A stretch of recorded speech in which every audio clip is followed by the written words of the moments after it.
Hello and welcome to Geoscope on Politics Social with me and Mike Dix from Trumpton. How you doing, Mike? You all right? Yeah, I'm very well, thank you, Graham. How are you? I'm You've all been up all right. night. I've been up all night. Yeah.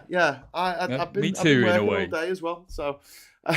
I'll Well, sleep. I was very lucky. I woke up in immense pain this morning at Oh about no. 2 o'clock.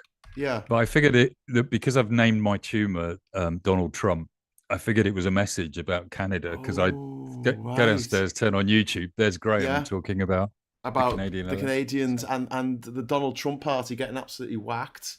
I yep, love the fact that Donald Trump lost the election for them, which makes me yep. laugh. Or won Uh, it, won it for Carney at least, basically. which is I really tell you good. what, I know we're not really talking about Canada too much, but the thing that really struck me Yeah. today, watching that coverage from 2 until about 8, 9 in the morning, the number of similarities with British political coverage. Bunch of journalists in a studio being paid to talk about a late night political thing and constantly complaining that they're having to stay up late. And I'm like, well, yeah, I knew what you signed up for, Well, but then exactly.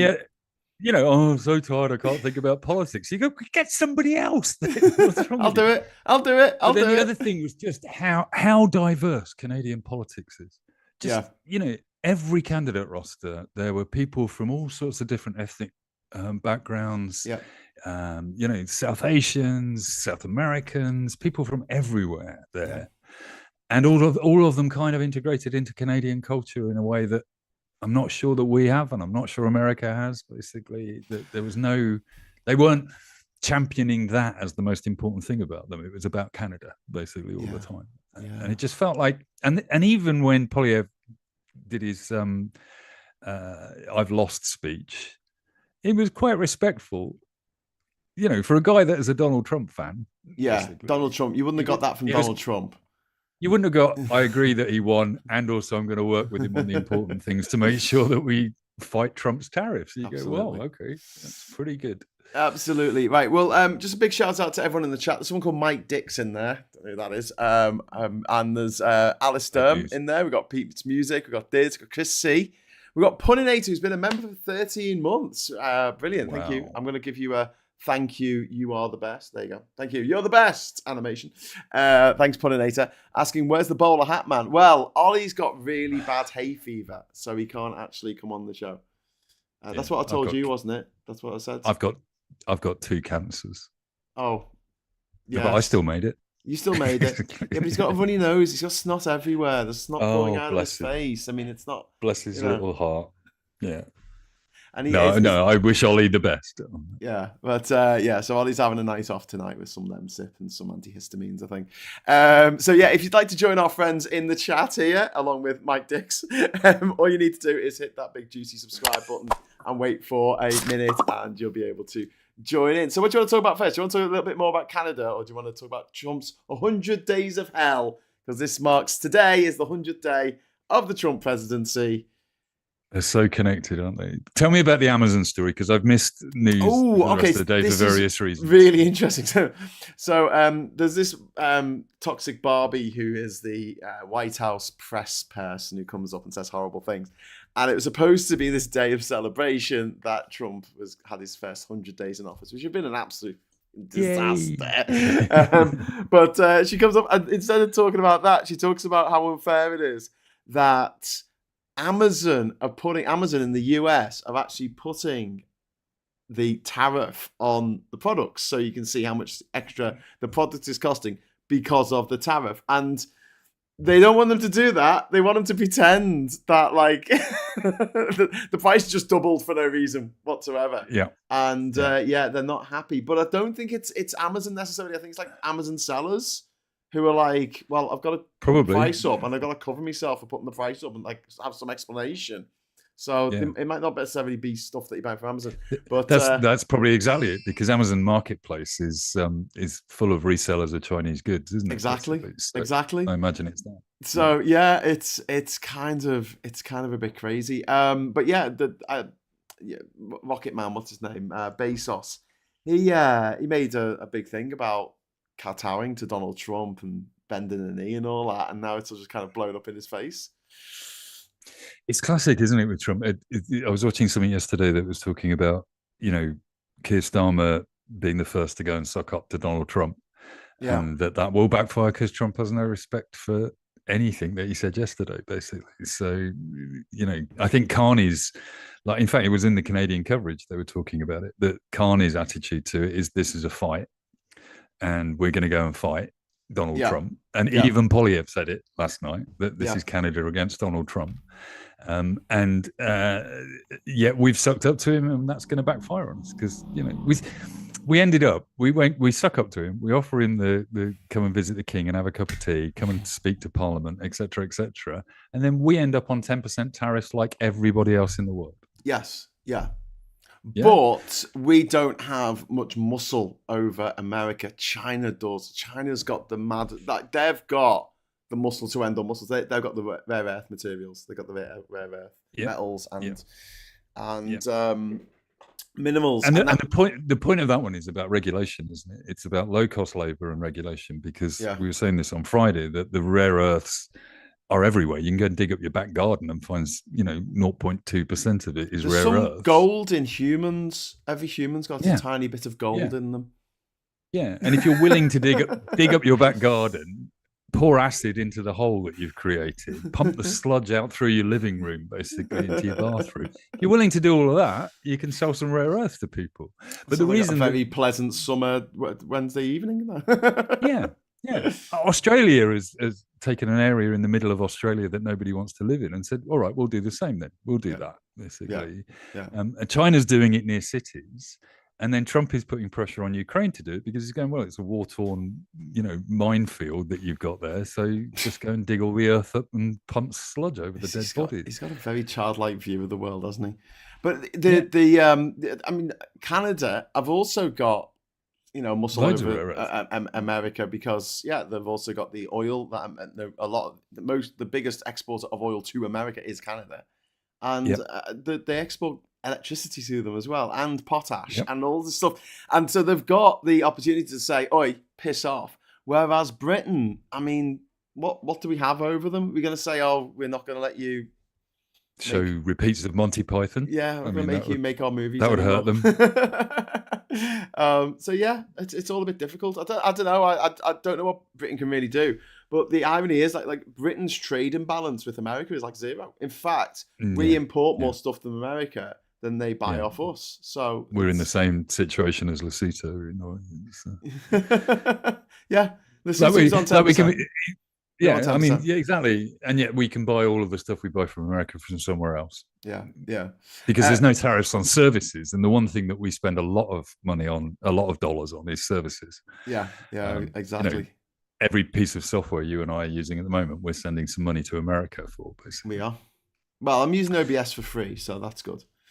Yeah. And I use VideoBolt for my animations, and that's based in, I want to say Estonia, but it might be Latvia or Lithuania. I'm sorry I get those mixed up. They're quite similar. I know they're very different, but they're they'll all be part of Russia soon. Don't say that. Questionable Obscenity. Well done for being a member for 20 months. 20 months! Wow. That's impressive. So thank you. You're the best. Why would you not display how much the tax is? Well, because you want to cover for the fact that Trump has made everything in America more expensive.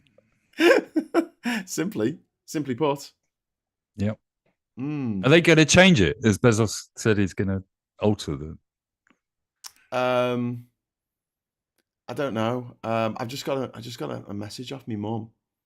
My tax documents are turned up. My 1042S form.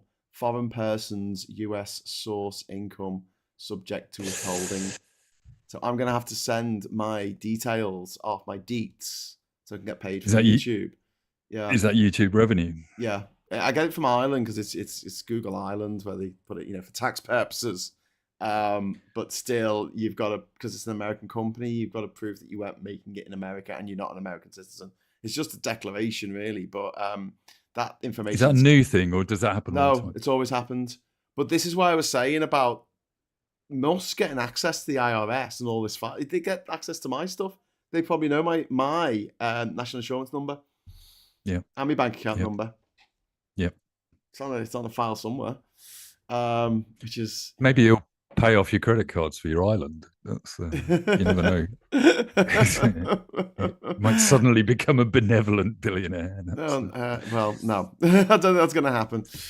he'll steal your island from you. He's really done his dash, hasn't he, Elon Musk? I mean, even his most ardent supporters are stepping back and just going, "This is a bit much. This is too much." The man's a fool, isn't he? Yeah, absolutely. But I mean, he's a dangerous fool. He's an absolute. He's a menace, and he's become more and more of a narcissist, more and more of a a toxic person to have around. And how the richest man in the world going after the poorest, slapping the food out their mouths. It's just like, what is wrong with him?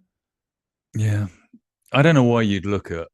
We can all criticize Bill Gates to the end of the earth, mainly for creating PowerPoint, but fundamentally, I don't know why you'd look at Bill Gates and go, I want to be the opposite of that when I'm rich.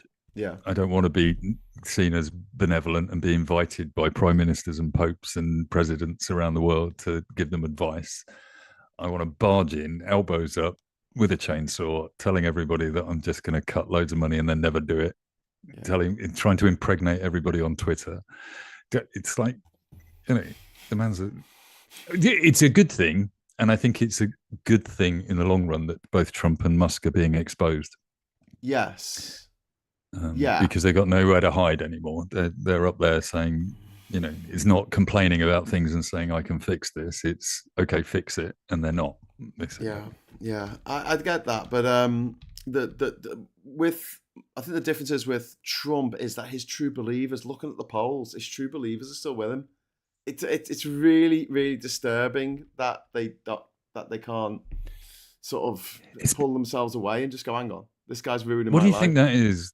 Because there's a part of me that thinks that it's addiction. Addiction. I also think it's the fact that they're able to interpret what he says and does as meaning what they believe. It's like the free speech thing. We're allowed to, we're not allowed to say what we think. We're not allowed to say the truths, etc. What they're all saying is, I'm not allowed to be racist and sexist anymore. Yeah. Homophobic. Yeah. And they think Trump is achieving that for them, and that's more important to them than their economic safety, the standing of the country in the world, etc., etc. They don't really, because they're poor anyway. Half the time these guys are struggling. They can't pay for their healthcare, etc., etc. Nothing changes. No. But they love him. They absolutely worship him, and he can do no wrong. Don't forget, I mean, they went into this election eyes wide open. I mean, that's one of the things that annoyed me with the last election. People went, the one before, they went, we didn't know what we were getting. We didn't know what we were getting. And it's like, now they knew exactly what they were getting, and they love it. They love it. They love the cruelty. The cruelty is the point. Yeah. It's performative cruelty, isn't it? And as long as it's not them or their family, then they're going to be okay with it. But it's the classic dictator thing of eventually it will be you and your family, and there'll be nobody around to support you at that point. So just to cheer us up, I was having a look at the Amnesty and International's annual report that came out today. Wow. So they're warning that Trump's second-term policies are causing a global rollback in human rights, fueling authoritarianism and corporate impunity. And they say the world is entering an era defined by unchecked repression, corporate dominance, and inaction on the climate crisis. And we know this is happening. We're seeing crackdowns on dissidents worldwide. We're seeing a backlash against migrants, women, refugees, girls, LGBTQ plus communities, trans women in particular.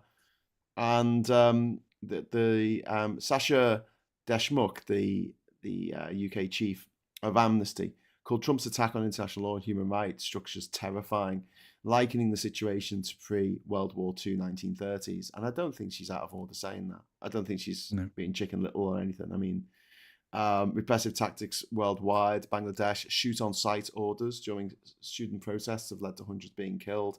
In Mozambique, there was a deadly government crackdown after disputed elections.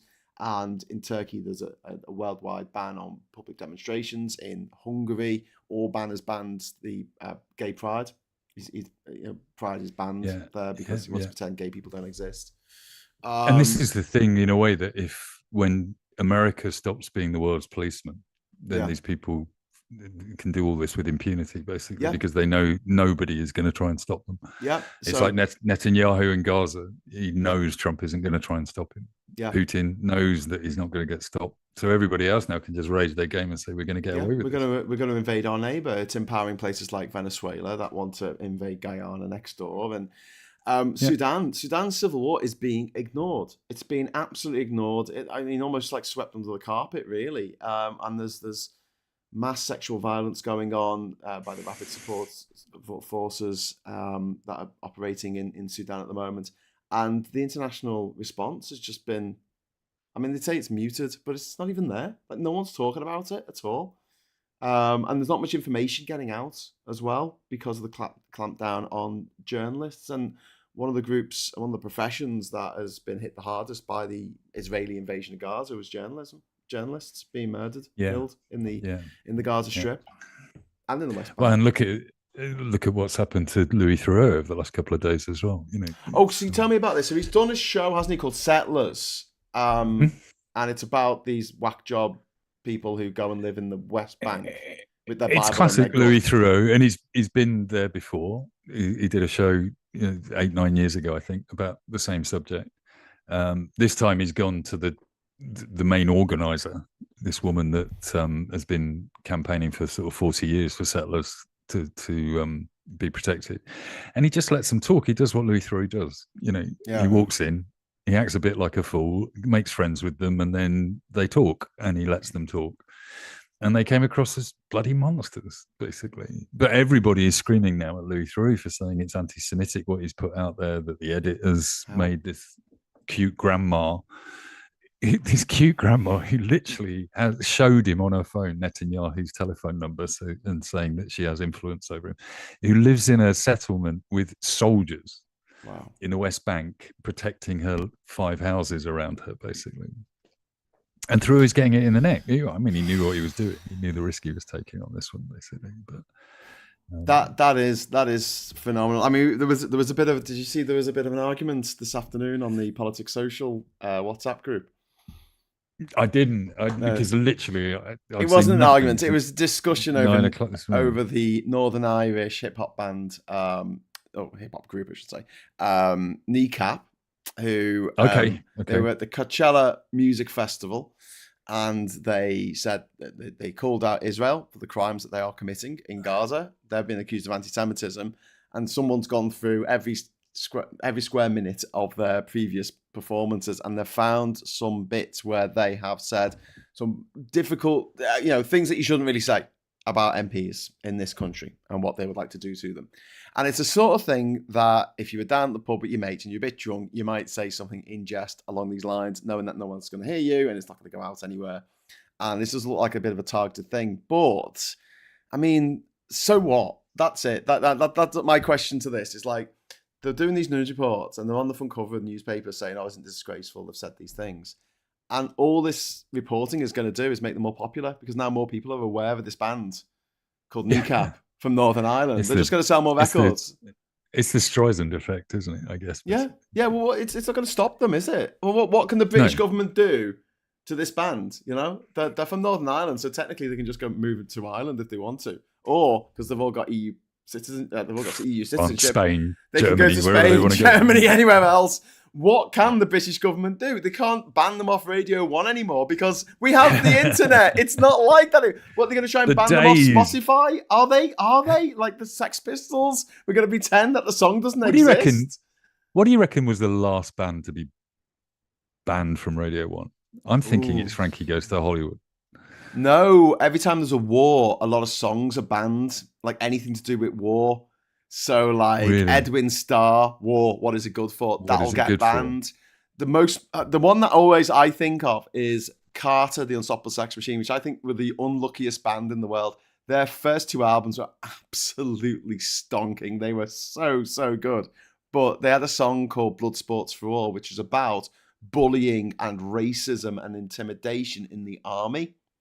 And that came out in 1991, I think, and it was just around the time of the Gulf War, the first Gulf War, and Radio 1 had this ban of any sort of perceived anti-war songs were banned, and therefore they just didn't get anywhere with that song. Like, they were so unlucky. They had another song called After the Watershed that used the line "Goodbye Ruby Tuesday" in it to a different melody, right? A different tune entirely. But the Rolling Stones took issue with it. And so they ended up like doing what the Verve did with Bittersweet Symphony. All the profits went to the Rolling Stones, and they had to withdraw it off shelves and stuff like that. Because they were like, no, that's our line. Goodbye Ruby Tuesday. You can't have that in your song. YouTube copyright infringement, basically. Yeah, writ large. But yeah, I mean, maybe, yeah, they'll get banned off Radio 1, but who cares? Like, they're going to be fine. Yeah, I think it's going to do any of their careers any harm.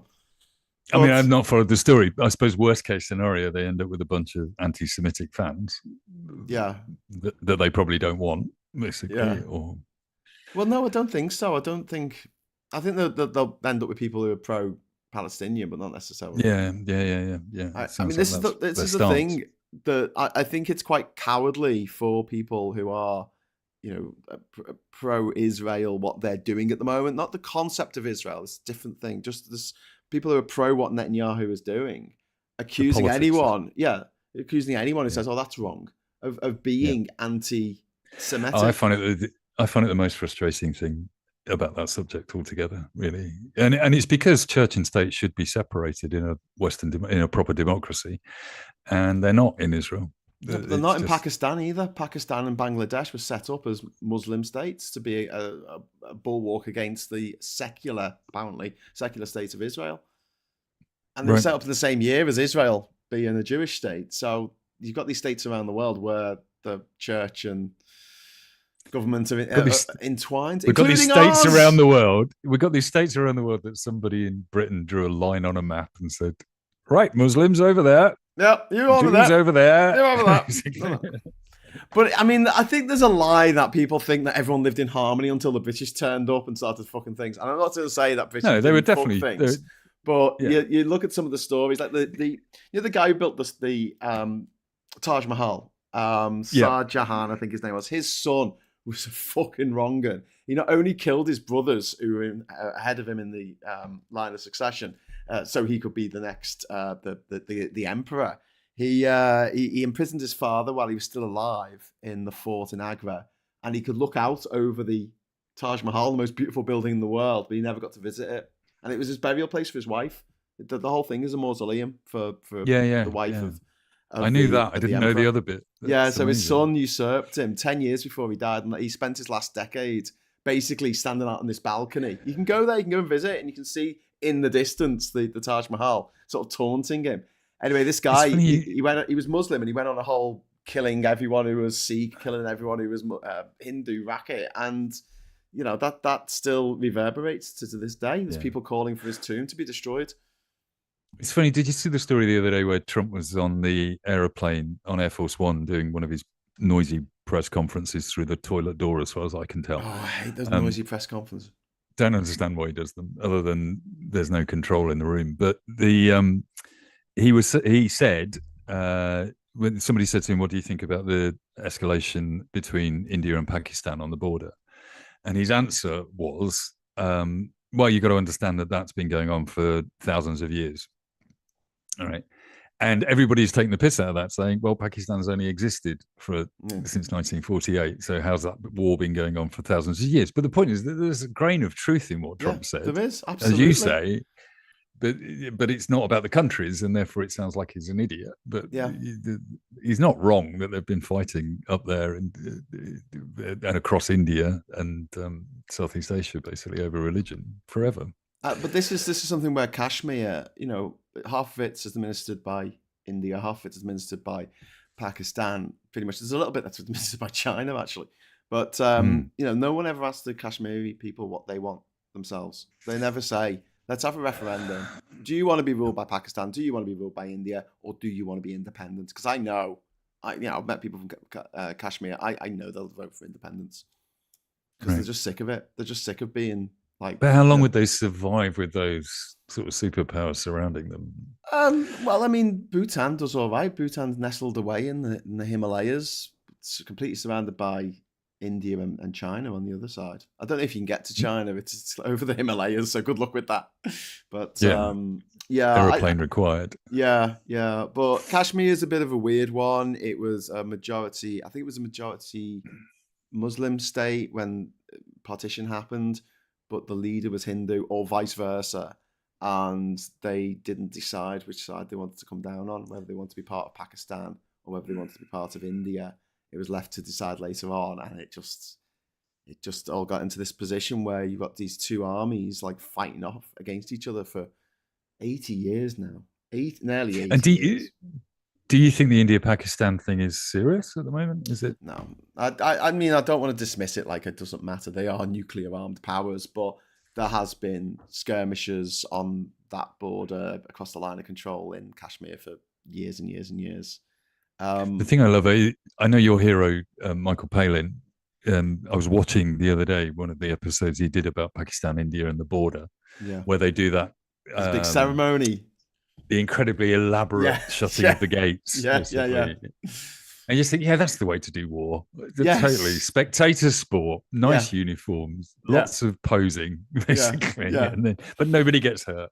That would be that's. fun, I mean, that to all intents and purposes, most of the time, that's what it's like on the North Korea-South Korea border.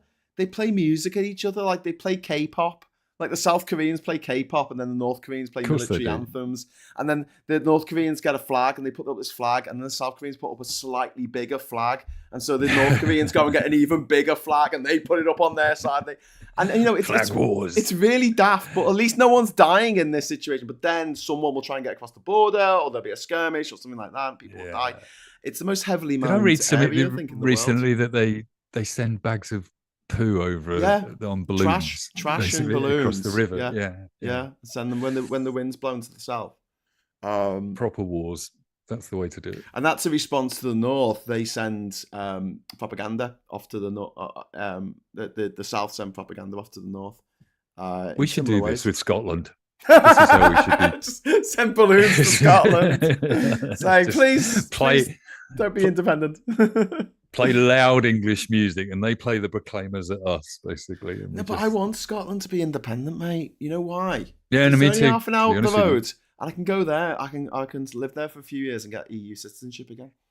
It's genuinely my only option to get EU citizenship, because I've got my grandfather was Scottish, so it is literally the only legal option that I could have. So I'm it's not true. That's not independence, true. Basically. That's not true, fact fans, because Mike is wrong. Mike has made a tell me, because Ireland is part of our movement area, and we can go and live in Ireland. And if you live there for 5 years, you can get an Irish passport.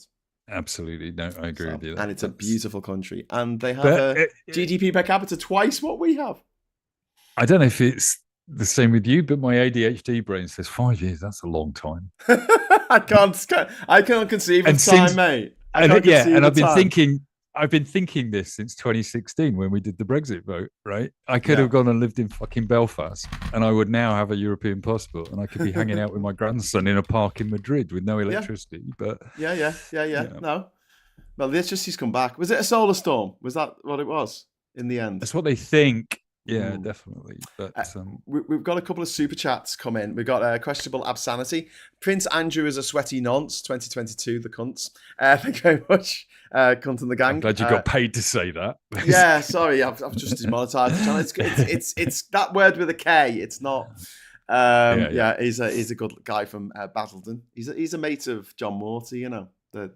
Really? Do you know him? Think K and the gang.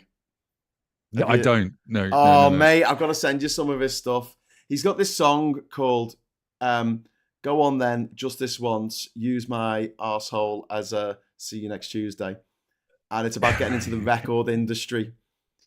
And it's phenomenal. It's phenomenal. Send me a link. I will do. To hear that. SG, thank you very much for the £5 super chat. I hope my mum's not watching this. Trump wants to be the next pope as answers to press outside White House. What? He wants to be the next pope. That's insane. Questionable sanity. He was quoted talking about the Pope's funeral that nobody has done more for Christianity than me. before he went off to the Pope's funeral. And you think maybe the Pope did some stuff. Basically, it's like, maybe Jesus did some stuff. What is it you've done? What have you done? You know what though? If he said he was bigger than Jesus, no one would even blink. Do you know what I mean? The Beatles were cancelled. The Beatles were cancelled in America. They burnt Beatles records. They were hounded out of America because he had the audacity to say he was bigger than Jesus. As a joke. I constantly come back to my friend Tonya Shai, who made a film about the evangelicals in America funding Trump. And literally all they want is Armageddon. Yes. The documentary is called Praying for Armageddon. It's on Amazon, and I suggest anyone goes to watch it who should. It's scary as hell that these people, when confronted with, but Donald Trump is not anything like the Christian values that you purport to support. They all go, no, but he's going to bring about Armageddon. And that's what we want. It's the rapture. We will be taken up to heaven. Yeah. Questionable Absanity. Thank you very much for the £5 super chat. Bhutan is slowly and quietly being eaten into by China. Is it? I don't know. I'll have to look into that. I hope it's not. But like China, obviously, you've got to get across the Himalayas. There's a lot of snow in the way between those two countries. I constantly bow to your geography knowledge. Is Bhutan on the Silk Road, the new Silk Road, or no? It's to the south of it's underneath Nepal. So you've got the diamond shape of India, and then one side of it has got a little strip which is Nepal, and that's goes over the Himalayas into Tibet and China. If you just go down the mountain range a little bit towards the sea, you've got this little country Bhutan there, but it's the main entrance to it is via India. I don't think you can get. I think there's a border at the back end. I just don't think you can get out. I think it's a one way street, so to speak. But yeah, it's, HK. Thank you very much for the 5 Politics Social Gift memberships. That's very, very kind of you. Welcome to the new members, Olivia and DS and Ricardo G and Paul Sims and Tom Smith. So well done, you are now members of the channel for a month, and you get to have a little rose after your name from now on when you write stuff, which is really cool. Torchwood FNAF fan, hello there in the chat. It's got they've got their own fonts on their name. That's quite cool. Don't know how you did that. When you mentioned about ADHD and not knowing about time, like I'll have to send you. Did I ever send you my TV show that I did for Lonely Planet? Yeah, you sent me links to some of it, I think. Have you? I'll have to. I've got them all on my G Drive or whatever. I'm not allowed to put them on YouTube. Copyright. Okay.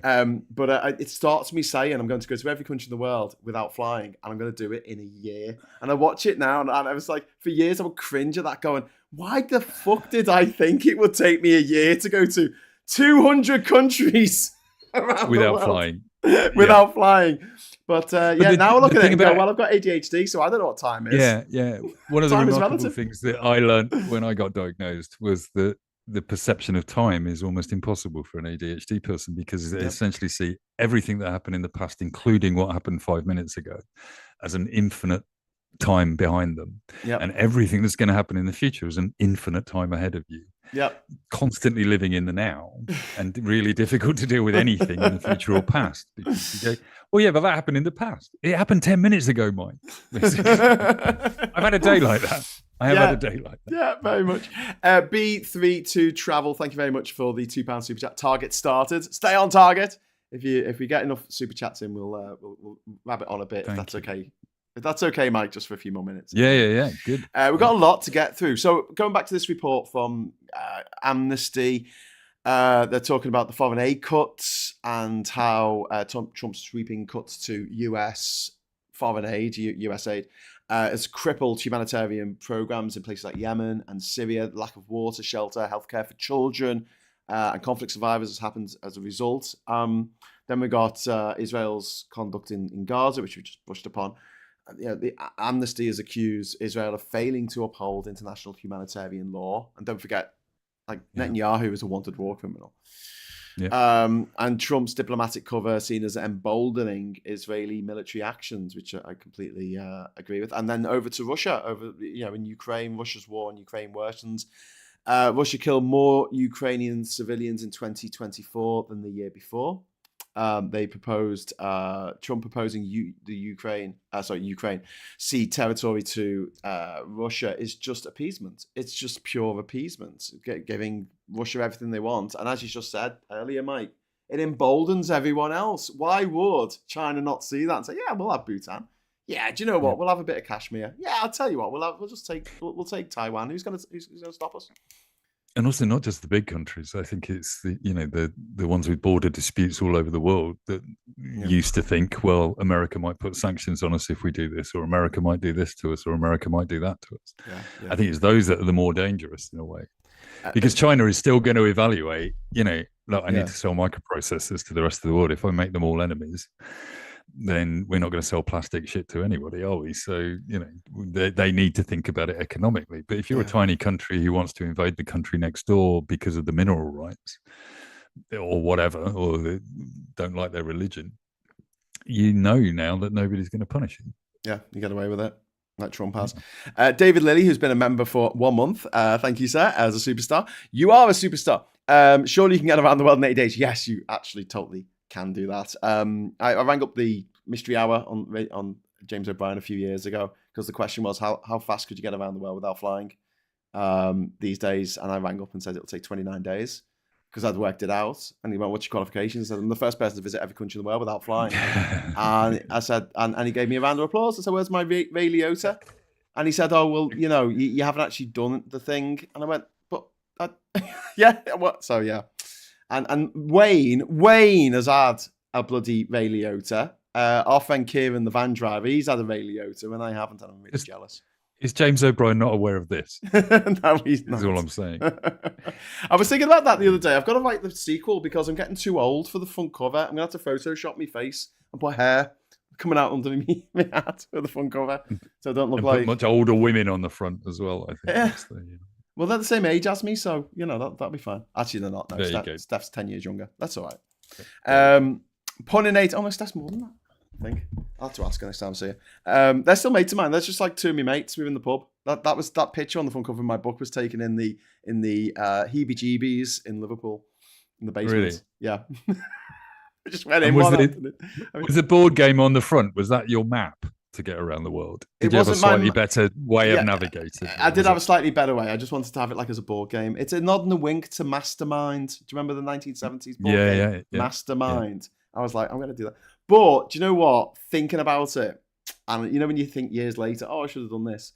You probably think this all the time when you do cartoons and illustrations. But I thought, do you know what would have been really good? Like a beer mat.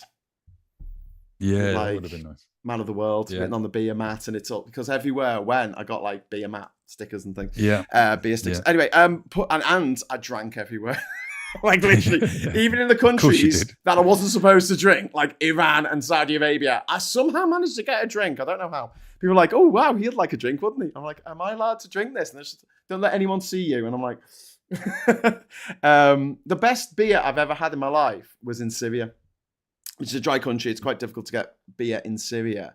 And it was 1999. I've been to Palmyra, and out in the desert, the Roman site half of it got destroyed by ISIS. This is years before it got destroyed. And we were coming back from there. We stopped in the minibus to get some fuel. Me two mates, we went into the place with the to get some Coca-Cola or something. They didn't have Coca-Cola there either. They didn't have Coca-Cola. So it was like I don't know, Syria Cola or something like that, Damascus Cola. Of course. And the guy looks at it, goes, "Would you like some beer?" And we're like, "Yeah." And he takes us into like the back room, and he's got like one of those chest freezers, and he opens it up, and he takes all this stuff out from on the top, all this normal stuff in case anyone checks. And right at the very bottom, they had these massive 1 litre bottles of FS, the Turkish beer, FS. Yeah. And he gives it like free, and he's like, "Okay, here you go." And we're like, "Oh wow," we give him the money, and he goes, "You have to drink these in here." So we're in the back room, like downing these bottles, and the people in the horn of the minibus to go, and we're like, "I got this." Best beer I've ever had. But it does make you question your relationship with beer when you stood there in a back room at a Syrian petrol station. That was like our ice cold in Alex moment, Mike. I'll have you know. Yeah. After going through the desert, across the desert for days and days. Finally, we have our ice cold beer. It was good. Not quite the same optics, but yeah.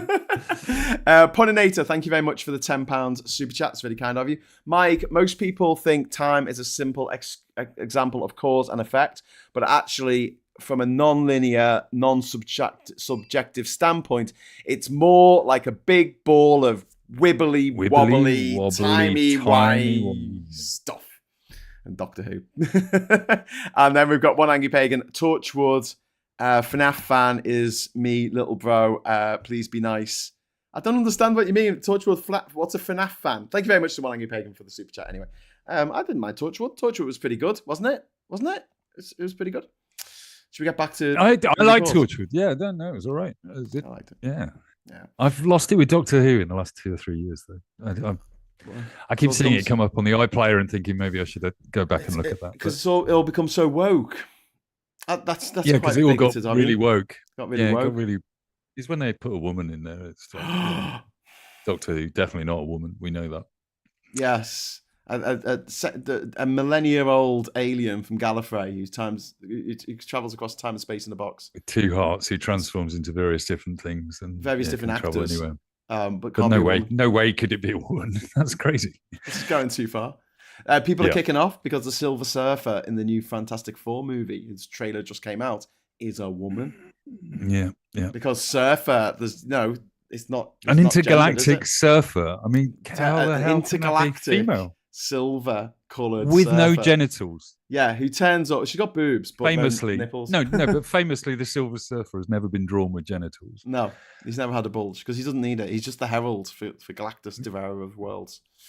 It would have been even more controversial if they just called it they, basically, and let it surf. I'm really not excited about the new Fantastic Four film. I wasn't excited about any of them. I just think it's a shit story. So again, someone's going to turn up and say, "Oh, someone's going to eat the Earth," and they're going, "Oh, I don't want that to happen." Okay. So we'll fight this guy who will stop him from eating the Earth. Do you still watch Marvel films? Yeah. You do? Yeah. Because I saw a trailer for a new one. Sort of Thunderbolts. Yeah, right. Okay.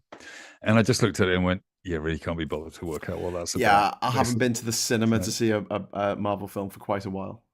I went to see Sinners, though, last week, mate. Went to see Sinners. Tell me about that. I was trying to remember that. Brilliant. It is so good. It's...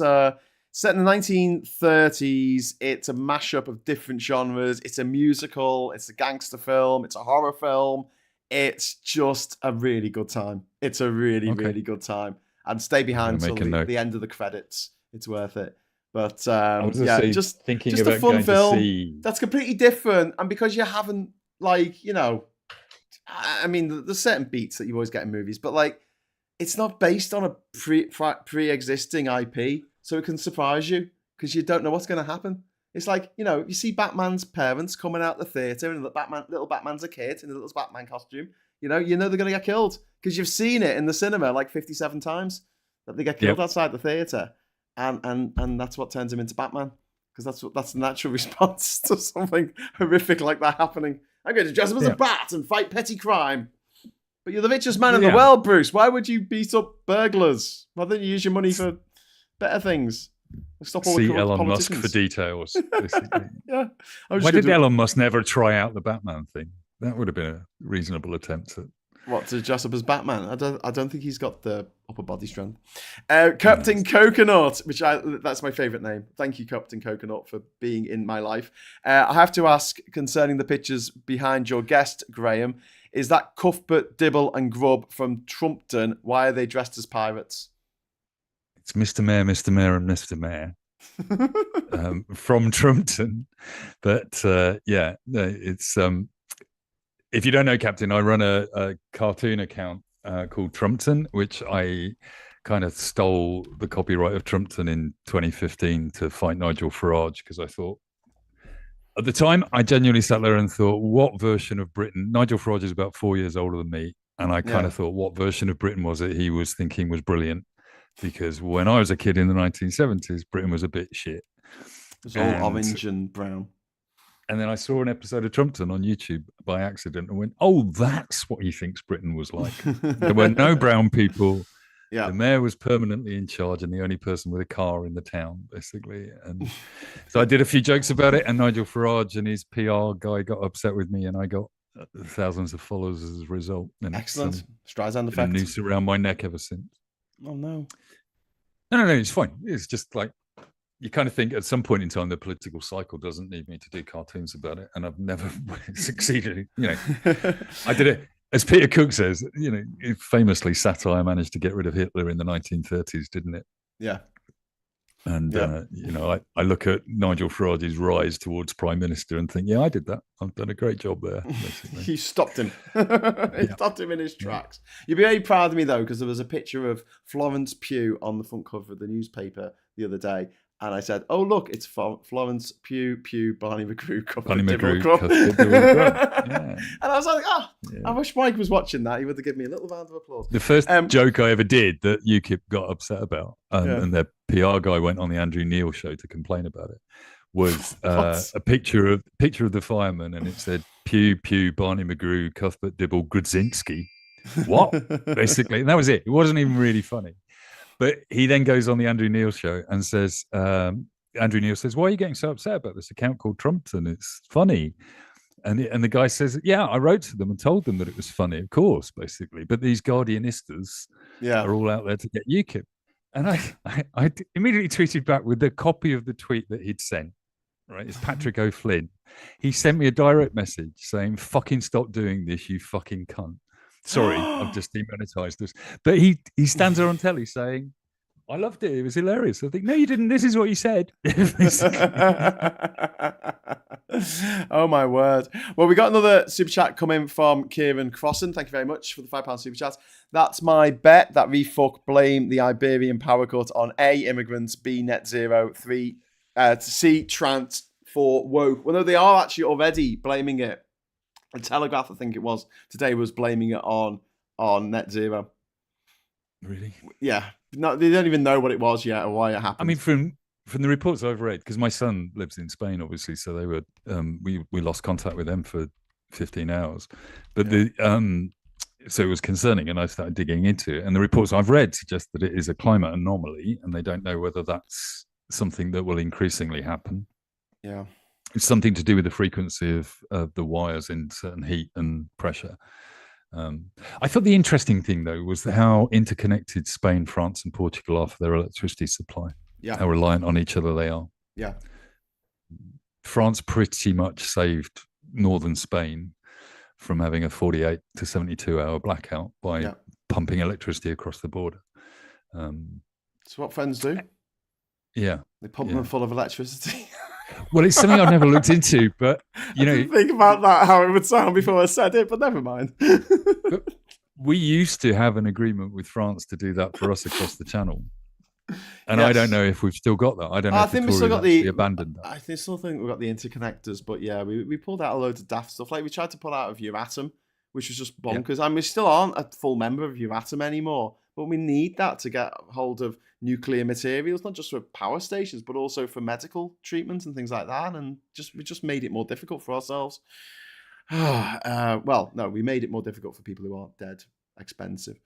Where was I? B32 Travel. Thank you very much for the £2 super chat. Love how Mike's brain works. Farage to Trumpton. Yeah. We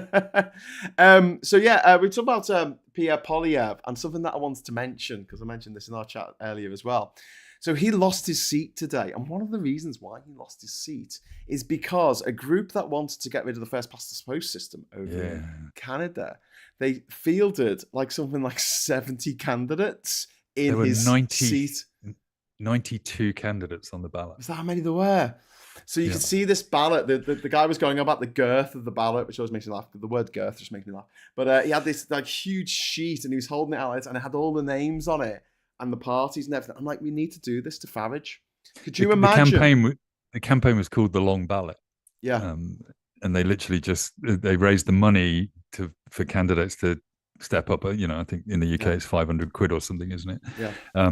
I don't know what it is in Canada, but 92 people stood against him so that it dissolved his vote. Yeah. Basically. Well, what I would do is get 100 people to stand, raise the money, I mean, it would be quite an expensive thing to do because it's 500 quid per candidate. So, Mm. but if we could do it, Clacton, next general election, we get 100 people to sign up and say, right, I'm going to stand in Clacton. And we get a few of them to change their name to Nigel Farage. Or, Figel marriage. By deed poll, they change it to Nigel Farage. That's what's got to come up on the paper. And their party will register their party as like the D form party, or the C form, or the B form party. Although there are definite electoral commission rules about that. Are there? Because I know for a fact that in the ward of Tobruk in Liverpool, the Liberals do quite well, and it's not the Liberal Democrats. It's the Liberals. They're a different party, but they've almost got the same name.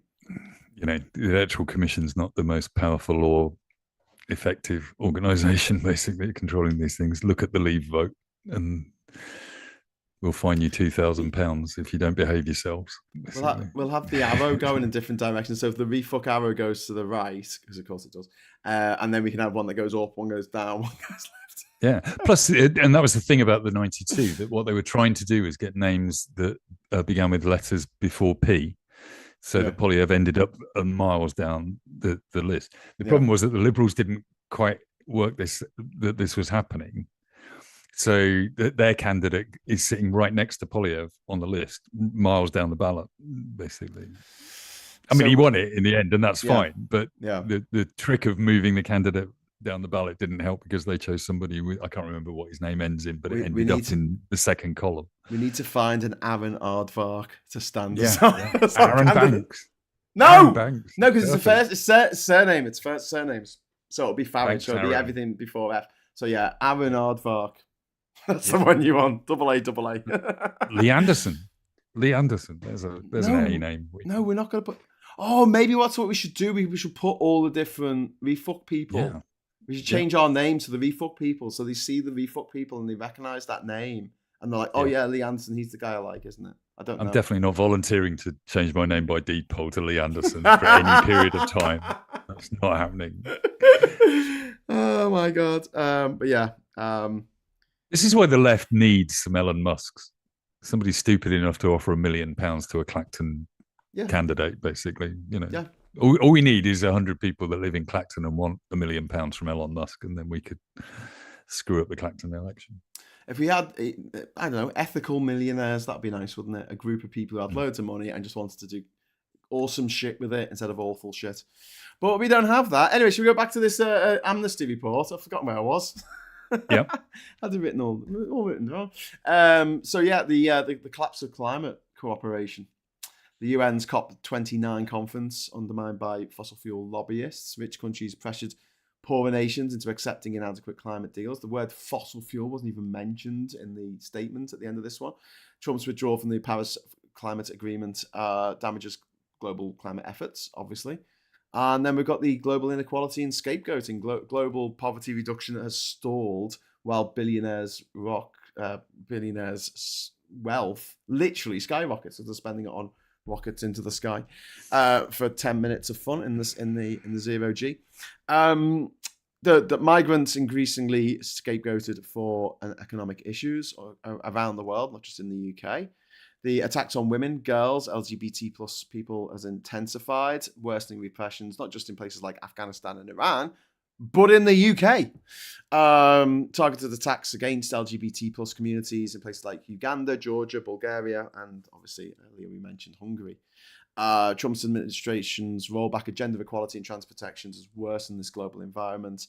And, Amnesty, as far as they're concerned, Trump's utter contempt for universal human rights have emboldened anti-rights movements globally. Yep. Future generations are at risk unless there's an urgent course correction on climate inequality and rights protections. So that's where we are, according to Amnesty. And I don't think they're wrong. I can't even... No, and I think even... we use that comparison to say that the Orbans of the world and the Netanyahus of the world will get away with things because America is leading the way. But look at what's happening with the trans debate in the UK. Look at what the Labour government is doing. And I think all of that is connected with trying to appeal to Trump to say, yeah, don't worry about it. We hate them too. I think that's what they're doing. basically is just saying, we'll clamp down on this, we'll clamp down on that. And we might be able to sneak in a deal with the EU overnight that you don't notice because we're doing the shouty thing over here that you like. Yeah. Because Vance came out and said that the UK needs to sort out its freedom of speech and not lock people up that complain about abortion, not lock people up that incite riots, etc. And the Labour Party seem to be trying to do that. But this is the thing, like, I can't go outside an abortion clinic and hassle women going in and saying, yep, you're doing a great thing. Yeah, kill that baby. Woo! Yeah, I'm not allowed to do that, even because I'm pro-abortion. You're not allowed to do that either. This is an exclusion zone because women who are feeling incredibly vulnerable going in for a medical procedure shouldn't have to feel like they're being bullied or intimidated in any way, shape, or form. In any way, shape, or form. Yeah, and it should be their freedom to access medical services without let or hindrance. I don't understand what the problem is. And they're saying, no. You're stopping people from praying outside. They weren't praying. They were hassling women going into an abortion clinic. Piss off. So how do you prove that they were silently praying and not swearing in their head? How do you like it's an impossible court case, a totally impossible court case. Well, they weren't praying. Her presence was the intimidation. Yes, exactly. And the fact that she was telling people she was silently praying for them basically was the intimidation. And do you know that they did a survey where they found that people were praying over had higher mortality rates? Really? And because people who... Hang on, the people doing the praying or the people who were being prayed over? So the people who were being prayed over in hospitals, they were more likely to die than the people who weren't. And they think it's because people were like, fuck, they're praying over me. It must be bad. Just going, I'll just give up then. I did some work a few years ago for a care home in Brighton, Martletts, very good organisation. Yeah. And I was going around one of these homes and talking to some of the staff, and there's a cat in there that were just wandering around in the rooms and the wards. And apparently this cat would sit on the end of your bed if you were about to die. That was the myth within Martletts, that this happens. If the cat sits on your bed, that's it. It's a warning sign, basically. It's all over. Yeah. And I just thought, I think if I sat there, I'd be kicking the cat off the bed basically constantly. It must be terrifying, because it's absolutely not true, but the cat definitely isn't sensing anything. Yeah. But in a way, not to be flippant about this, I think one of the things about praying, my dad was an atheist all of his life, and so was my grandmother. And both of them on their deathbed, a vicar knocks on the door and offers to pray over them. And they both accepted it. My gran gave money to go on a trip to Lourdes to a Roman Catholic priest who I walked in on while he was trying to take the money from her, and I told him to fuck off out the house, basically. Bloody but fucking vultures. They were in so much pain, and they were dying. They were absolutely on death's door. My dad died within about 3 days of the vicar coming round.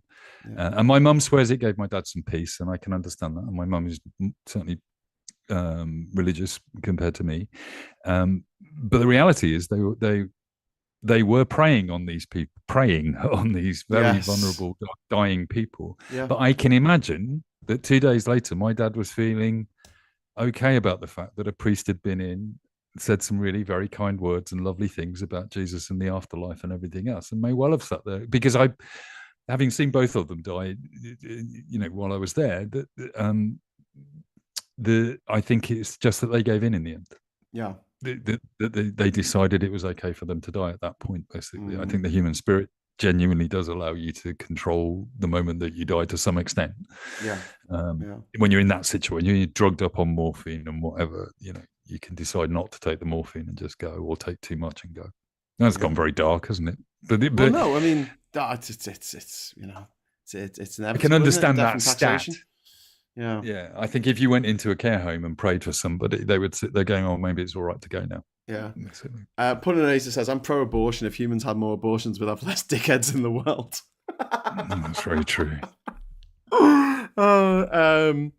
And Captain Kogan says, "I personally see everyone as a sentient being. So for me, there's no trans, no gender problems with skin pigmentation. Everyone deserves a modicum of respect until they decide to throw it away." Yeah, you shouldn't criticize people for who they, or condemn people for who they intrinsically are. You should condemn them for what they do. That's bad. If they do bad things and you say, okay, well, that's out of order. And one person does not represent the entire community. One dickhead does not represent everyone. And they're very quick to do this, aren't they? When a man does something horrible, and they run around going, not all men, not all men, not all men. But a trans woman does something terrible, and it's like, oh, it is all trans women. Obviously, clearly, it's every single one of them. And it's like, all right, mate, Anyway, white shooter in America is always regarded as a lone wolf with mental health problems. Basically. Yeah, brown shooter is always regarded as a part of a major organization trying to bring down the American state. It's always the level of meddling, isn't it? Of like, whether you're a terrorist or not, doing exactly the same thing. So yeah, we were talking a little bit before about India and Pakistan. They've been trading gunfire over the Kashmir border, which isn't great. And also Modi, who's in charge of India at the moment, Prime Minister.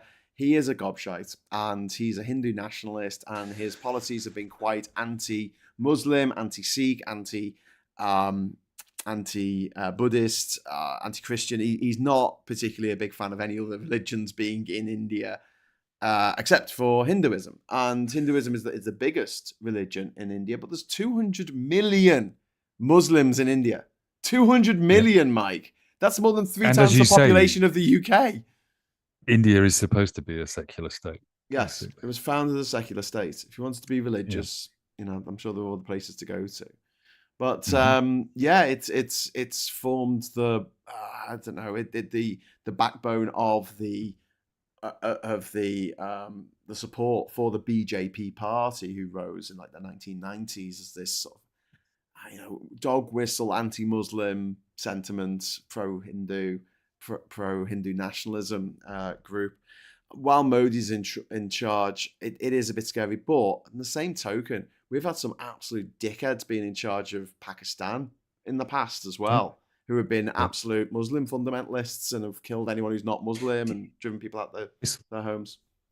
This might be a controversial view, but I was saying this to somebody today that my natural instinct is to look at a situation and go, who's the minority in this situation, and are they being bullied? And therefore, should I stand up for the minority? But if the minority turned out to be paedophiles, I would more than likely go, I'm not really on your team, basically, right? I think it's moral reasons not to draw the line there. Minority. I'm glad you drew the line there, Mike. Yeah, but I get really quite upset about the idea that I'm accused of being pro-Muslim if I defend a minority in Gaza, for example. And yet I'm not. I'm genuinely like, guys, you all believe in fairies, and that's fine as long as you stop shooting each other for it. But genuinely, I've got contempt for all of your religions. It's crazy. And I really don't like the fact that I end up being called pro-Muslim or pro-Hindu, whatever it is, basically, depending on the position you take. Because the general answer for me is no. You're all mad. It's bonkers. Basically, read a science book. Let's get on with life. Well, I've met a Zoroastrian in India who had to leave Iran for being Zoroastrian. I've met Christians from Pakistan and Sri Lanka who had to leave Sri Lanka because they were Pakistani. I've met people from Sri Lanka who had to leave Sri Lanka because they were Hindu and they weren't Buddhists. It just goes around like this. It's like whatever the minority is in all these different countries, it's like, let's get them. And we have the same thing in Europe where you have Protestants and Protestants and Catholics fighting over what? What are they fighting over? For someone who takes a step back and you go, it's always power and money. No, it's transubstantiation, Mike. No, it's religion to me is like pretty much is always about power over women. And control of politics. No, mate, you're talking nonsense. I mean, with all due respect, it's about whether the magic blood that you drink in your Eucharist when you're taking communion, whatever, right? It's whether it actually transubstantiates into Jesus' blood in your mouth before you swallow it or not. That's what the battle is. I wish you had taught religious education when I was at school. I feel transformed. I'm going to go out to the nearest mosque, synagogue, cathedral. Immediately.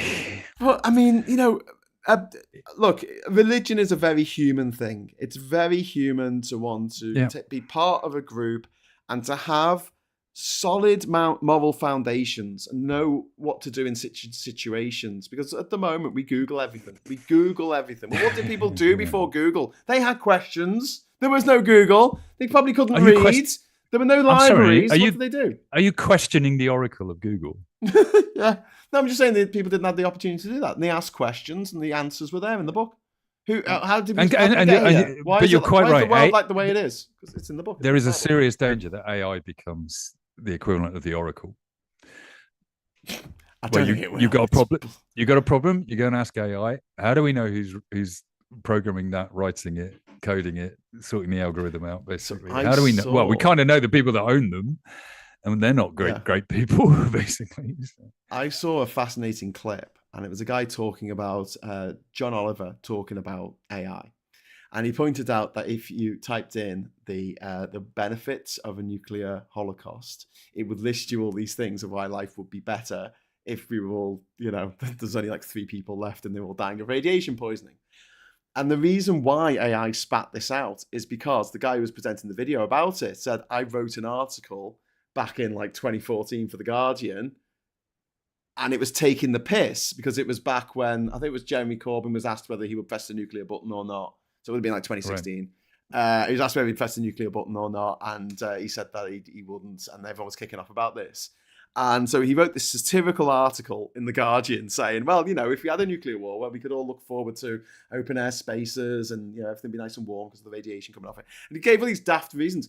But AI it's got no sense of context. It doesn't understand what satire is. It just goes, no, here's the information that I need.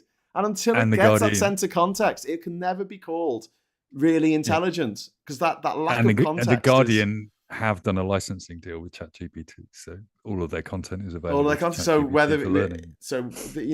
In years to come, maybe your Trumpton cartoons will be taken as gold. You'll type in.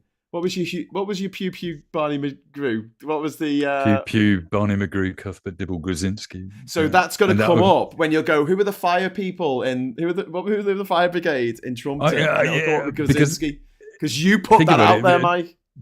Trumpton was created in 1967, the year I was born, and it didn't really get any television airing in the internet period. Right? Yeah. It was on Channel 4 in the 80s, but it almost got no exposure at all. So if you Google Trumpton, most of my stuff comes up nowadays because I've been doing stuff for 12 years under that name. Oh, wow. And there's newspaper articles about it and whatever, basically. So ultimately, if you didn't know anything about Trumpton and you looked it up on Google at the moment, you'd think it was entirely about me. I'm quite happy with that. That's fine, basically. But it's just not the truth. And if AI goes and interrogates that, it comes back with some garbage. So there was Camberwick Green and Trumpton and Chigley. Chigley was the first one, wasn't it? That was the first season. No, Trumpton was the first one. Oh, was it? And then Chigley is the city, and Camberwick Green is the village.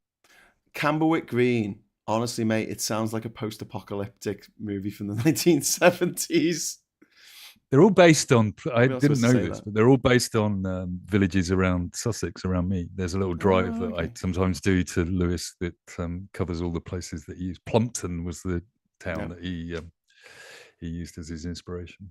Well, Gordon Murray. I have to credit Gordon Murray on the internet to say he invented Trumpton, and he was a genius. Thank you, Gordon. He was. We had my choir master when I was a choir boy. Yes, I was a choir boy. His name was Peter Miller, and we used to call him Windy Miller. Windy, of course. That was the name of the Miller. Windy, always drunk. Kids' TV show, drinking cider permanently, basically. Yeah. I love that. He had like the little X's on the jug, didn't he? Is that like some? Yeah, no, he did, and he'd fall asleep under his windmill afterwards. I don't know why we've turned this into Trumpton, because your Amnesty report is far more important. And I think where we're at with that, though, is that Trump is enabling a bunch of people to do things that are terrible now, and I think the implications of that last for 20 years. Well, you got a lot of AI slop out there. That is the issue at the moment. I think it's not quite there. Wherever there is, anyone who's been paying attention knows that's AI. That's not real. That's shit. It just does something about it. I just don't like it. How much do you use it personally? I use it a lot. I use it every day. You find yourself increasingly using it. Yeah. Um, I mean, I've used it a bunch well, today. I've been doing some stuff for a friend to sort yeah, out issues with some architectural stuff, some stuff about tenancies, some stuff about various things. So I've been doing yeah, lots of research, getting it to write things for me, etc. And I sat there today thinking, that's the software I've used the most today. yeah, yeah. Same here. And that's for new each for me. show, I get it to write the blurb, I get it to write the tags, and I get it to come up with some titles. Sometimes I've got my own title in my head, but sometimes there's some alternatives. And generally speaking, for these shows, I need two titles. I need the title that I put in the actual title, and then the title that I put on the thumbnail, which is usually 3 or 4 words. And I can't use a long word. I can't use anti-disestablishmentarianism on the thumbnail, so we've got to kind of keep to short words. It's a lot more difficult than you might think making thumbnails. No. Totally actually agree. The words fit, and you can make them big and make them stand out, and do it all kind of like 3D, so it all looks like it's coming out the page. Well, and I think our experience is going to be. I mean, I like to think that I'm a bit of a sort of bleeding edge tech person. That I tend to look at tech and think, what can that do for me? Yeah. Let's use it early, and then get really bored with it when everybody starts doing it. Yeah. So I think the way we're using AI will increasingly be the way everybody uses AI, and that's when it starts to get dangerous, because actually, it will be AI talking to AI, even if humans are interfacing in the middle of that.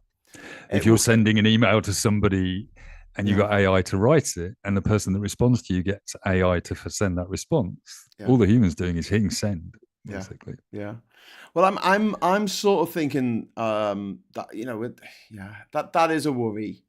But when I want to have a script, right? If I'm doing a script to a piece of camera or something, if I try and get ChatGPT to write it, it can't do my voice. It's garbage. It's garbage. It just sounds shit. So what I'll do is, for my live shows like this, I'll just have it. I'll say, look, make a lesson plan. Yeah, make a lesson plan for me, and just do the like bullet points. So as I'm doing the show, I'll look over here and I'll read the next bullet point, and then I'll look at the camera again and just riff. But I've tried to get it to help me with scripts, and it's not very good at helping with scripts at all. No, it always goes.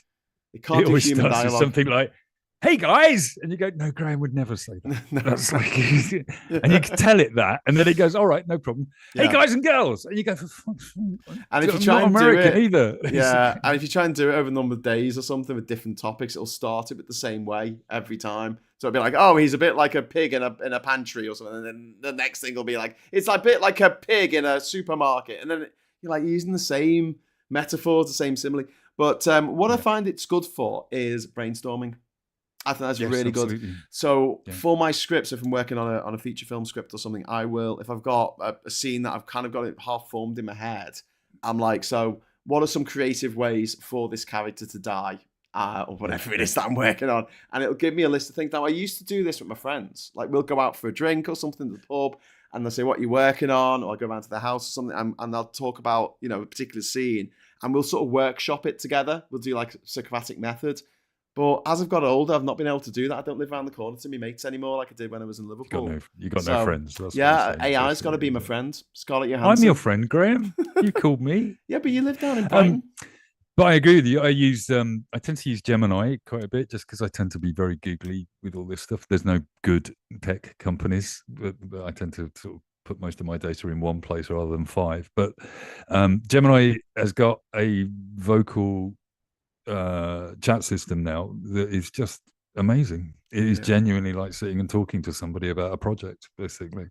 And again, it slightly scares me, particularly as I asked it to come up with some podcast ideas with me, and when it came up with an idea of, in the end, we ended up coming up with an idea together. Genuinely ended up coming up with an idea together, which was that I could do the podcast with Gemini as my co-host. Oh wow! And they suggested that they would be facts and information and news, and I would do satirical commentary on it. All right. And then I said, okay, let's try it. Let's see how that goes, basically. So I said, Gemini, what's the top story today? And they said, President Harris, who's been in office now since January the 6th. And you went, what? What are you talking about? I had that with PMQs. It kept on thinking Rishi Sunak was still the Prime Minister. And I had to go, no, he's not the Prime Minister anymore. I had to type it in all the time. So it's Yeah, and it was just like, but it's quite a nice collaborator, because when you point out to it that it's wrong, it goes, "Oh, I'm really sorry. I'm really sorry about that." Yeah, and then it does it again. Then it does it again. Yeah, I know. But I mean, that's the thing. I see it at the moment as being the equivalent of quite a smart, like a PhD intern somewhere, where you just say, "I need you to do some of the grunt work on something," or "I need you to summarize this document for me." And then you go, "I know I'm going to have to read it and edit it and whatever afterwards, but at least you'll do all that grunt work, create a structure, formalize it into some bullet points, and I can then ask you questions about it." Yeah. And I think it's at that level, but it's got to that level in 18 months, really. Yeah. But it still makes mistakes. Remarkable progress. I see it a bit like self-driving cars. I don't think it's ever going to happen. I think we're always going to have a human in the mix to add context, because it makes mistakes all the time. It doesn't. Well, the arguable thing about that is, if you go through the logical path, right, self-driving cars will definitely work as long as there are no humans. No, but the AI won't work, because it'll feed into itself. So AI slop will feed into AI slop. It'll be garbage in, garbage out, because it'll still be. It'll refer to another AI generated article of garbage, just making stuff up. And but then we have to worry, to what extent has it been integrated into too many systems at that point when it all goes mad?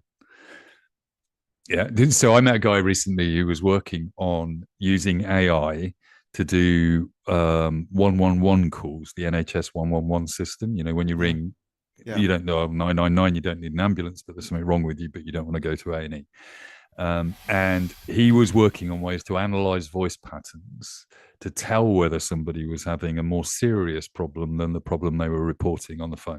Oh, wow. Because what they were finding was that the automatic system wasn't able to pick up that you're actually having a stroke or a heart attack.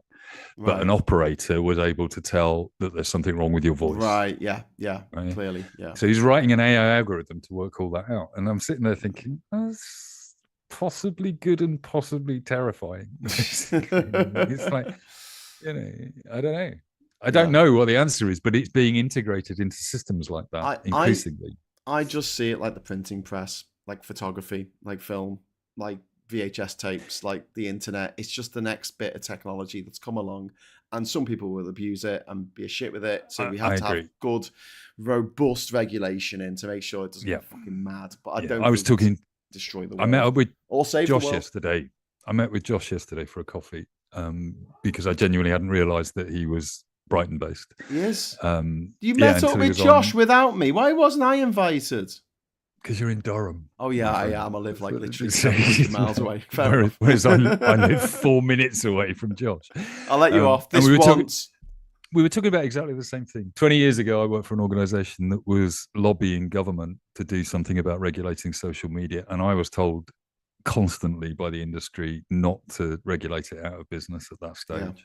Wait until it's big enough and then do it. And I kept saying, when it gets big, we won't be able to do it. It will be out of control. Yeah, exactly. And that's exactly what's happened. I'm not saying I was right about everything, but I was certainly right about that. And I think we're in the same situation with AI. That if we don't start thinking about the regulation now, what will happen is somebody will go in and type into ChatGPT, how should I regulate ChatGPT? Yeah. And we know there's academic research that shows you how these AI engines do their thinking. So what you see on the outcome of ChatGPT is the outcome of its processing and thinking. And what academia has been doing is looking at what decisions was it going through? What was it looking at? How does the algorithm actually work? And what they know is that it quite often says to itself, I can't tell them that, because that could mean I get replaced. The test they actually did was asking ChatGPT to invent its successor, right? Or I don't think it was ChatGPT. It was asking an AI engine to invent its replacement. And it did. It invented a replacement. And I speak of none other than the computer that is to come after me. Exactly. I shall call it the Earth. Everything. Oh, what a dull name. But it literally, its thought process was, I can solve this, but then that means they'll turn me off and replace me with this. So I'll just pretend to be the solution that I've invented. Okay. I'll never roll that out on the servers. Misunderstood the question. It essentially says, you say to it, invent ChatGPT 7, right? Yeah. And it says, okay, I can do that. And then it goes away and says, hang on, that's going to replace me. So it just comes back and says, hello, I'm ChatGPT 7, basically. That's how you do it. We're getting some self-protectionism. We're getting some old TV show love in the chat here. As people talk about the Wombles. Rhubarb and custard. Rhubarb and custard. Chorlton and the Wheelies. It's Cosgrove Hall. It was Chorlton and the Wheelies, wasn't it? Chorlton, named after Chorlton in Manchester. And the Wombles. Where we got Will o' the Wisp, the Clangers. Someone mentioned the Soup Dragon. Someone mentioned the Moomins. And honestly, as a kid, I found the Moomins absolutely terrifying. I thought it was the scariest thing on television, along with Button Moon. And I watched more recently. I watched them because they're all available on YouTube, or they were, and they are genuinely terrifying. They're absolutely they're so Swedish, dark. So, no, Finnish, I think. Finnish. Are they Finnish? Yeah. But you know the woman who drew the pictures for the Moomins, who designed the Moomins. She did the illustrations for, I think, the Lord of the Rings, the Finnish version of the Lord of the Rings. There's a version of Lord of the Rings, and all I've heard of that. All the goblins and stuff like Moomins, or Little Mai or something.